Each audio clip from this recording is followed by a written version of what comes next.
ফারুকের অপসারণে আইসিসি থেকে আসবে না কোনো নিষেধাজ্ঞা, বরং বিষয়টিকে সাধুবাদ জানিয়েছে ক্রিকেটের সর্বোচ্চ নিয়ন্ত্রণ সংস্থা। এমনটাই বলেন যুব ক্রীড়া উপদেষ্টা আসিফ মাহমুদ সজীব ভূঁইয়া। তিনি জানান, ক্রিকেটের অবনতি এবং বিপিএলে অনিয়মের কারণেই এনএসসি মনোনীত পরিচালক পদ থেকে ফারুক আহমেদকে অপসারণ করা হয়েছে।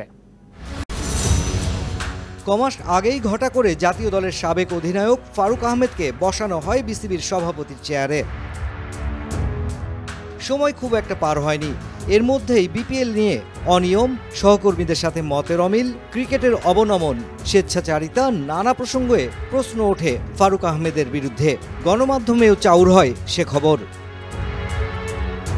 দুদকের তদন্ত রিপোর্ট, সহকর্মীদের অনাস্থাপত্র সবকিছু বিচার করে বৃহস্পতিবার রাতে ফারুক আহমেদের এনএসসি মনোনীত পরিচালক পদ বাতিল করা হয়। তার জায়গায় নতুন পরিচালক হন আরেক সাবেক অধিনায়ক আমিনুল ইসলাম বুলবুল।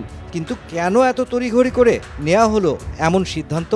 এনএসসি চাইলে মনোনয়ন দিতে পারে, মনোনয়ন সরিয়েও নিতে পারে। সেই জায়গা থেকে আমরা মনোনয়ন দিয়েছি। নগদ পেমেন্টে 500 টাকা পর্যন্ত ক্যাশব্যাক আর লেনদেনে প্রতিদিন ডিপ ফ্রিজ এবং ঘন্টায় ঘন্টায় এসি, টিভি সহ দারুণ সব গিফট।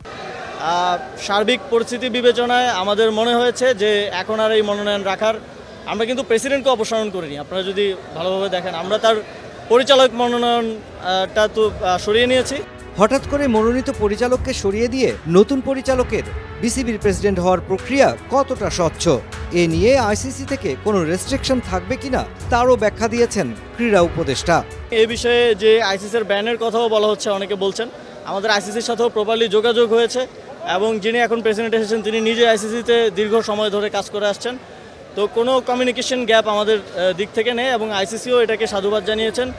উপদেষ্টা আরও জানান, সরকারের পরামর্শ মেনে ফুটবল যেখানে দিন দিন উন্নতি করছে, সেখানে নিজেদের পরীক্ষিত সংগঠক হিসেবে ক্রিকেটকে তলানিতে নিয়ে গেছেন ফারুক আহমেদ।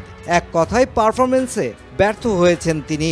বিসিবিতে নতুন নেতৃত্ব আসার পরে আমরা আসলে ক্রিকেটের যেই প্রত্যাশা ছিল আমাদের, সেই প্রত্যাশা অনুযায়ী ক্রিকেটের উন্নয়ন আমরা দেখিনি। বিগত সময়ের আমাদের যে অভিজ্ঞতা হয়েছে বিপিএল থেকে শুরু করে সর্বোপরি বাংলাদেশের ক্রিকেটের, আমাদেরকে তো বিচার করতে হবে পারফরমেন্স দিয়ে। সেই পারফরমেন্সটা আসলে আশানুরূপ না।